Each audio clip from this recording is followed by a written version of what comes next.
ಯಾಕೆ ಹೇಳ್ತಾ ಇದ್ದೀನಿ ಈ ಮಾತು ಅಂತಂದ್ರೆ, ಕನ್ನಡ 50 ವರ್ಷದ ಇತಿಹಾಸವನ್ನು ನಾವು ತೆಗೆದು ನೋಡಿದ್ರೆ GDP ಗ್ರೋತ್ ಸುಮಾರು ನಾವು 51% GDP ಗ್ರೋತ್ ಇದೆ.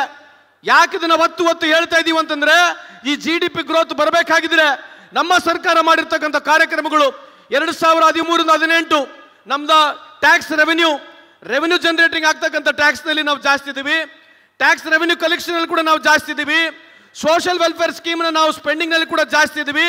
ಅದ್ರ ಜೊತೆಗೆ ಮೊನ್ನೆ ಬಂದಿರತಕ್ಕಂಥ ನಮ್ಮ ಸರ್ಕಾರದಲ್ಲಿ ಈ 5 ಕಾರ್ಯಕ್ರಮಗಳು ನಾವೇನು ಮಾಡಿದೀವಿ, ಬಡವರಿಗೆ ಸುಮಾರು ಈ 5 ಕಾರ್ಯಕ್ರಮ ಮುಖಾಂತರ 60,000 ಕೋಟಿಯನ್ನು ಖರ್ಚು ಮಾಡ್ತಾ ಇದ್ದೀವಿ. ಹಲವಾರು ಕಾಂಗ್ರೆಸ್ ಪಕ್ಷದ ಕಾರ್ಯಕ್ರಮ, ಬಿಸಿ ಊಟ ಕಾರ್ಯಕ್ರಮ ಹಿಡಿದು ಅಂಗನವಾಡಿ ಇರ್ಬೋದು, ವಿಡೋ ಪೆನ್ಷನ್ ಇರ್ಬೋದು, ಓಲ್ಡ್ ಏಜ್ ಪೆನ್ಷನ್ ಇರ್ಬೋದು, ಉಳವನೆ ಒಡೆ ಕಾರ್ಯಕ್ರಮ ಮುಖಾಂತರ ಭೂಮಿ ಕೊಡೋದಾಗಿರ್ಬೋದು, ಇಂಥ ನೂರಾರು ಕಾರ್ಯಕ್ರಮ ಮುಖಾಂತರ ಈ ದೇಶದ ಬುನಾದಿಯನ್ನು ವಿಶೇಷವಾಗಿ ಕರ್ನಾಟಕ ರಾಜ್ಯದಲ್ಲಿ ಬಡವರಿಗೆ ಅನುಕೂಲ ಆಗ್ತಕ್ಕಂಥ ಕಾರ್ಯಕ್ರಮ ಯಾವುದೇ ಒಂದು ಪಕ್ಷ ಮಾಡಿದ್ರೆ ಅದು ಕಾಂಗ್ರೆಸ್ ಸರ್ಕಾರ ಅಂತ ಈ ಸಂದರ್ಭಕ್ಕೆ ಕೇಳಲಿಕ್ಕೆ ಬಯಸ್ತೀನಿ. ಇವತ್ತು 2013-18 ಇಸ್ವಿನಲ್ಲಿ ಸನ್ಮಾನ್ಯ ಮುಖ್ಯಮಂತ್ರಿಯವರು ಸಿದ್ದರಾಮಯ್ಯ ಸಾಹೇಬರು ಮಾಡಿರ್ತಕ್ಕಂಥ ಕಾರ್ಯಕ್ರಮ, ವಿಶೇಷವಾಗಿ ರೈತರಿಗೆ ಬಡ್ಡಿ ರಹಿತ ಸಾಲವನ್ನು ಕೊಟ್ಟಿರ್ತಕ್ಕಂಥದ್ದು. ಯಾವ ರೈತರು 3 ಲಕ್ಷವರೆಗೆ ಸಾಲವನ್ನು ಪಡಿತಾ ಇದ್ರು ಅವರಿಗೆ ಬಡ್ಡಿ ರಹಿತ ಕೊಡೋದ್ರ ಮುಖಾಂತರ ಸುಮಾರು 9,500 ಕೋಟಿ ಸನ್ಮಾನ್ಯ ಸಿದ್ದರಾಮಯ್ಯ ಸಾಹೇಬರು ಕಾಂಗ್ರೆಸ್ ಸರ್ಕಾರ ರೈತರ ಪರ ಕೊಡತ್ತು. ಎಲ್ಲರಿಗಿಂತ ಹೆಚ್ಚಾಗಿ 8,165 ಕೋಟಿ ಖರ್ಚು ಮಾಡಿದ್ವಿ.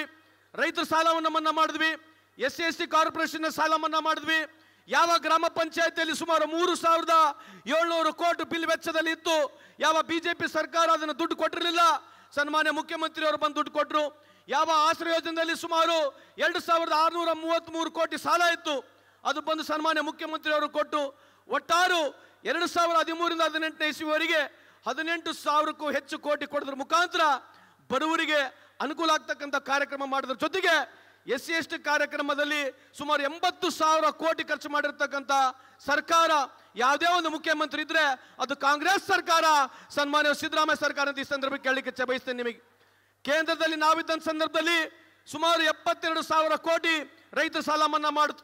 ಇವತ್ತು ನರೇಗಾ ಅಂತಕ್ಕಂಥ ಕಾರ್ಯಕ್ರಮ ಇವತ್ತು ಭಾರತ ದೇಶದಲ್ಲಿ 26 ಕೋಟಿ ಹೆಚ್ಚು ಕೈಗಳಿಗೆ ಕೆಲಸ ಕೊಡ್ತಕ್ಕಂಥ ಕಾರ್ಯಕ್ರಮ ಪ್ರಾರಂಭ ಮಾಡಿರ್ತಕ್ಕಂಥದ್ದು ರಾಹುಲ್ ಗಾಂಧಿ ಅವರು, ಶ್ರೀಮತಿ ಸೋನಿಯಾ ಗಾಂಧಿ ಅವರ ಸರ್ಕಾರ ತಮ್ಮ ಗಮನಕ್ಕಿರಲಿ ಅಂತ ಈ ಸಂದರ್ಭಕ್ಕೆ ಕೇಳಲಿಕ್ಕೆ ಬಯಸ್ತೇನೆ. ನಾನು ಇವತ್ತು ಜಾಸ್ತಿ ಮಾತನಾಡಕ್ಕೆ ಹೋಗೋದಿಲ್ಲ. ಪುನಃ ಮತ್ತೊಮ್ಮೆ ಇಲ್ಲಿ ವಿಶೇಷವಾಗಿ ಬಂದಿರತಕ್ಕಂಥ ಸನ್ಮಾನ್ಯ ಮುಖ್ಯಮಂತ್ರಿಯವರು, ಉಪಮುಖ್ಯಮಂತ್ರಿಯವರು ತಮ್ಮನ್ನು ಉದ್ದೇಶಿಸಿ ಮಾತನಾಡ್ತಾರೆ. ಬಂಧುಗಳೇ, ಇವತ್ತು ಸಂಡೂರು ತಾಲೂಕಿನ ಇವತ್ತು ಯಶಸ್ವಿನ ತಾವು ಮಾಡಿಕೊಟ್ಟಿದ್ದೀರಿ. ಮುಂದೆ ಬರ್ತಕ್ಕಂಥ ದಿನಗಳಲ್ಲಿ ನಾನು ಸದಾ ಸಂಡೂರಿನಲ್ಲಿ ಬರ್ತೀನಿ. ಇವತ್ತು ಅನ್ನಪೂರ್ಣ ಅಷ್ಟೇ MLA ಅಲ್ಲ, ಇವತ್ತು ತುಕಾರಾಮ್ ಅವರು ಕೂಡ MLA, ಸಂತೋಷ್ ಲಾಡನು MLA, ಜಮೀರ್ ಅಹಮದ್ ಖಾನ್ ಅವರು ಕೂಡ MLA ಆಗಿ ನಾವಿಲ್ಲಿ ಕೆಲಸ ಮಾಡ್ತೀವಿ. ಅನ್ನಪೂರ್ಣ ಅವ್ರ ಜೊತೆಗೆ ಆ ಅಮ್ಮನ ಹಿಂದ್ಗಡೆ ಬೆನ್ನಿಗೆ ನಿಂತುಕೊಂಡು ಎಲ್ಲ ರೈತರ ಪರವಾಗಿರ್ತಕ್ಕಂಥ ಕೆಲಸಗಳಾಗಿರ್ಬೋದು, ಕೂಲಿ ಕಾರ್ಮಿಕರ ಪರವಾಗಿ ಕೆಲಸ ಆಗಿರ್ಬೋದು, ಸಂಡೂರು ತಾಲೂಕಿನ ಸರ್ವೋತ್ತಮ ಅಭಿವೃದ್ಧಿಗೆ ನಾನು ಸದಾಕಾಲ ಸಿದ್ಧನಿದ್ದೀನಿ. ಇನ್ನು ಮುಂದೆ ನಾನು ಅನ್ನಪೂರ್ಣ ಅವ್ರ ಜೊತೆಗೆ, ತುಕಾರಾಮ್ ಅವ್ರ ಜೊತೆಗೆ, ಜಮೀರ್ ಅಹಮದ್ ಅವ್ರ ಖಾನ್ ಜೊತೆಗೆ ಅವ್ರ ಜೊತೆಗೆ ಬಂದು ಎಲ್ಲ ಹಳ್ಳಿಗಳಲ್ಲಿ ಭೇಟಿ ಮಾಡಿ ಪುನಃ ನಿಮ್ಮ ಕೆಲಸಗಳನ್ನ ಮಾಡಿಕೊಡ್ತೀವಿ. ಇವತ್ತು ಮುಖ್ಯಮಂತ್ರಿಯವರು, ಉಪಮುಖ್ಯಮಂತ್ರಿಯವರು ಬಂದಿದ್ದಾರೆ.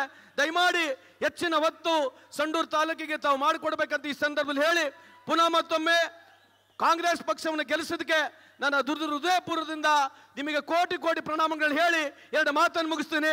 ಜೈ ಹಿಂದ್, ಜೈ ಕರ್ನಾಟಕ. ಧನ್ಯವಾದಗಳು ಸನ್ಮಾನ ಶ್ರೀ ಸಂತೋಷ್ ಎಸ್ಲಾಡ್ ಅವರಿಗೆ.